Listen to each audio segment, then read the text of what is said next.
He is the emblem of wealth, the figurehead of power, the very portrait of aristocratic pride that seems untouchable. The master of Pemberley, Mr. Fitzwilliam Darcy. For generations of readers, he has stood as a symbol of grandeur, aloofness, and eventually redemption through love. But what happens if we dare to look more closely? What if, beyond the fortune, beyond the towering estate and centuries of lineage, we study the man himself? Suddenly, cracks begin to appear. The silences that stretch too long. The stilted conversations that stumble and fall flat. The unease that lingers around him like a fog. For years, we have called it pride. Others have named it social anxiety. Yet, perhaps the truth is darker still. What if all of these signs point not to arrogance, nor to nerves, but to fear? A cold, relentless fear that never leaves his side. The fear of a man concealing a monstrous secret. What if the Mr. Darcy we know and revere is not Mr. Darcy at all? This is the chilling theory of the Pemberley deception. It dares to reinterpret one of literature's most beloved romances as a story of fraud, conspiracy, and psychological suspense. The thesis is stark. The true Fitzwilliam Darcy is long gone, dead or perhaps imprisoned in some distant, forgotten place. The man who strides through the marble halls of Pemberley, who commands respect and stirs hearts, is a counterfeit. A gifted imposter who has slipped into a dead man's life and played the role so convincingly that even history has accepted the performance. Reconsider the evidence. Darcy's infamous awkwardness at social gatherings has often been explained as shyness or arrogance. But viewed through this lens, it becomes something more sinister. The nervous stammer of an actor terrified of forgetting his lines. His pauses, his stiffness, his missteps. They are not the flaws of an introvert, but the strain of someone desperately imitating a world to which he does not belong. Every bow, every word, every gesture must be calculated, rehearsed, remembered. Think, too, of his disastrous first proposal to Elizabeth Bennet.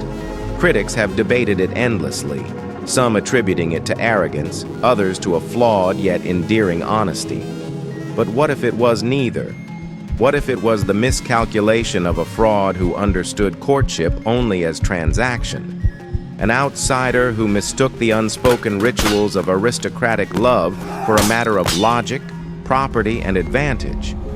The proposal, stripped of romance, reads not as pride, but as a performance gone terribly wrong. And what of George Wickham? In Austen's original tale, he is a liar, a schemer, a villain. Yet under the shadow of this theory, Wickham becomes something else entirely. The tragic figure who alone perceives the truth. His accusations, usually dismissed as self-serving slander, might instead be fragments of revelation. He knows, at least in part, that the man called Darcy is no true heir of Pemberley. His desperate attempts to discredit him are not the lies of a rogue, but the warnings of a Cassandra, doomed to be ignored. Rather more comfortable in these new Darcy's frantic efforts to contain Wickham, culminating in the costly intervention that forces Wickham to marry Lydia, take on a darker meaning. Was this really honor, or was it the ultimate act of desperation? Hush money disguised as benevolence, a fortune spent not to save a family's reputation, but to bury the last living thread of truth. Seen this way, Darcy is no romantic hero. He is a ghost inhabiting another man's legacy, haunted not by love, but by exposure. His affection for Elizabeth is, perhaps, his greatest and most reckless gamble. In letting her draw near, in inviting her to step beyond the walls of his carefully curated mask, he risks unraveling the magnificent deception he has maintained. Their marriage, in this telling, is not the triumphant union of two souls, but the final, flawless execution of the boldest fraud in literary history. And so, the happy ending becomes uneasy. Behind the gilded doors of Pemberley lies a truth that may never be spoken. The empire of wealth, the proud name, the love story that has enchanted generations, all may rest on a foundation of lies. And the man called Mr. Darcy, instead of being a symbol of pride transformed by love, may stand forever as the most successful imposter ever to walk through the pages of fiction.